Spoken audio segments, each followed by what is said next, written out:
Tunda nih om, tunda nih, tunda, ini.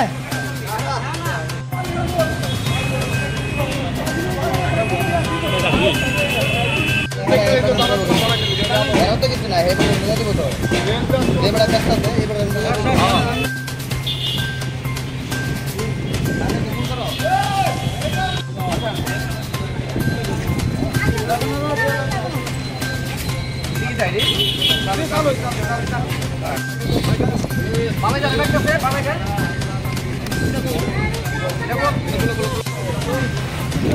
আবার বইটা তো মনে দাদা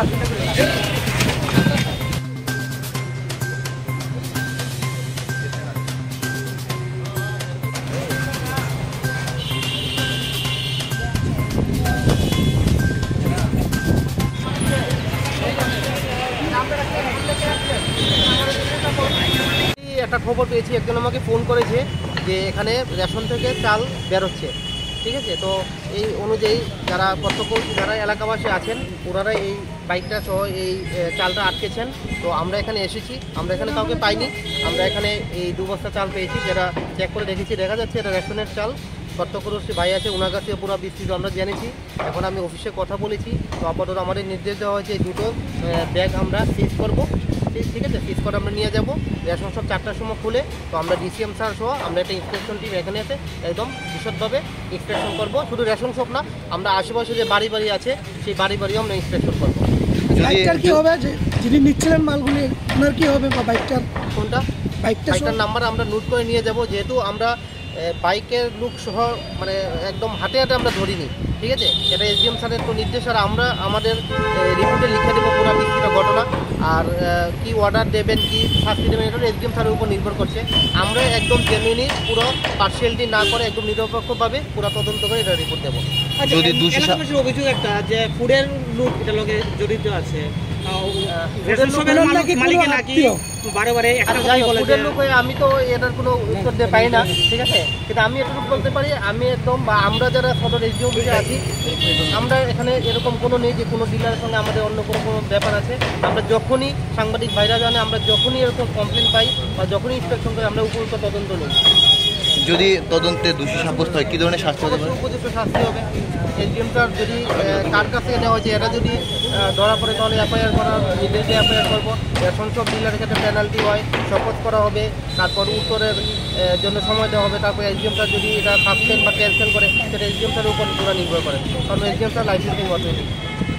আমরা আপাতত এই দুটো সিজ করছি, সিজ করে আমাদের এসডিএমের সাথে 14 নম্বর রেশন শপ আছে, ঠিক আছে। আজকে আসার পর ওইটা আমরা জিম্মানামা হিসেবে আপাতত রাখবো পরবর্তী অর্ডার পর্যন্ত। আজকে 4টার পর রেশন শপ খুলবে, এসডিএম স্যারের সঙ্গে কথা বলবো, ডিসিএম স্যার সহ আমাদের একটা ইন্সপেকশন টিম পাঠাবে, সেই অনুযায়ী আমরা এটা পুরো একদম বিষয়টি ইন্সপেকশন করবো।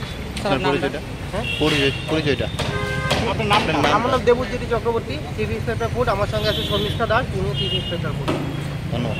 তারা আমাদের এখানে তো আমাদের মানে এলাকাতে রেশন শপটা চালায়, তো আমরা যখন রেশনে যাই না, তারা মিসবিহেভ করে। মানে ধরেন আমি আমার রেশনের চালটা আমি নিচ্ছি, নেওয়ার পর আমার চালটা শেষ হয়েছে, আমি পাশাপাশি আমার প্রতিবেশী চালের থেকে নিয়ে কার্ডটা নিয়ে আমি চালটা নিতাম যাবো, তো দিত না, তারা বাজে ব্যবহার করে। যদিও আমার লাগে না, কিন্তু আমাদের পাশাপাশি অনেকেরই লাগে এরকম।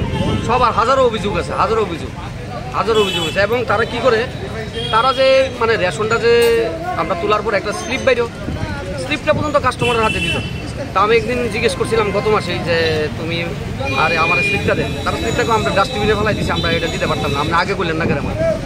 তো হোয়ার ইজ গভর্নমেন্ট তারা পে করে 60 পয়সা করে এটার জন্য, স্লিপটার জন্য, অথচ তারা ডাস্টবিনে ফেলাই দিতেছে, কাস্টমাররা তারা দেয়। কতদিন ধরে তারা এরকম করতেছে? তারা তো আমার মনে হয় তারা যে মানে রেশনের যে মালিক উনি অসুস্থ, তো ওনার পরিবর্তে তারা এখন চালাইতেছে। তো তারা যতদিন ধরে চালাইতেছে ততদিন ধরে এরকম ব্যবহার। তো আমাদের অ্যাকচুয়ালি যারা নিতেছে তাদের প্রতি কোনো অভিযোগ নাই, কিন্তু অভিযোগগুলো আমাদের রেশন ডিলারের প্রতি, যে তারা এরকমভাবে কাজ করতেছে এলাকার মানে মানুষের যে মানে ধরেন মানুষ অনেক সময় প্রাপ্য জিনিসটা ন্যায্য জিনিসটা পাইতেছে না, বা তারা টাইমলি রেশন খোলার যে টাইম আছে 7টা থেকে 10টা, তারা 9টার সময় আইব, তারা সুবিধা মতো 2টা পর্যন্ত থাকবো, সুবিধা মতো না হলে 11টার সময় যাইব গা, তারা বিকালবেলা খুলতো না, তাদের মর্জি ফোন করতে লাগে, এই আইসেন নি কাস্টমার আমরা গিয়ে বলতে লাগে। মালিকের নাম কি? মালিকের নাম হলো কাশীনাথ ঘোষ, কিন্তু কাশীনাথ ঘোষ অসুস্থ হওয়ার কারণে ওনার মেয়ে এবং নাতি এখন চালায়। আর মেয়ের জামাইয়ের নাম কি কিছু শ্যামল ঘোষ, মানে তাই নিয়ে দাবি করতেছে তারা ফুড ইন্সপেক্টর। ঠিক আছে, তো আমি একদিন গেছিলাম, তো আমি কইতেছি দেখেন এই আমার মানে অসুবিধা হয় রেশন নিতে, এনতে আপনারা স্বাভাবিক মানে করেন, সহযোগিতা করেন। তো আপনার রেশন অনেক রেশন আছে, আপনি দরকার হলে এখান থেকে জানতে পারবেন।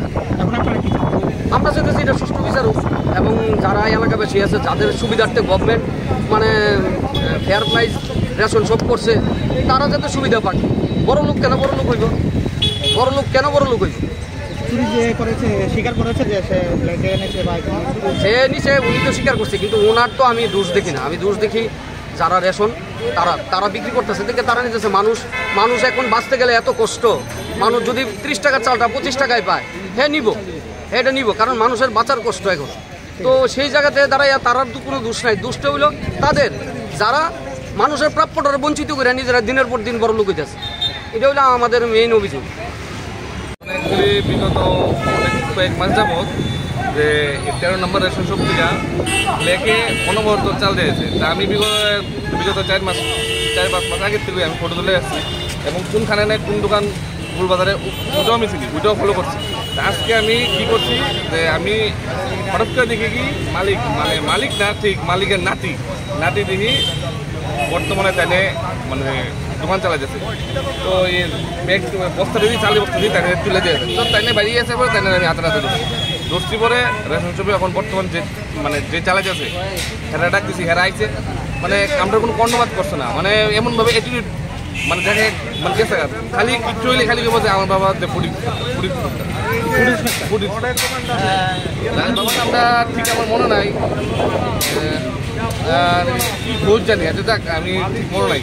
বিগত তাদের বাবারও বিগত 2 মাস আগে জানানো হয়েছে যে আপনার ছেলে এই করতেছে, সেম কথা। ওইটা 13 নম্বর আছে।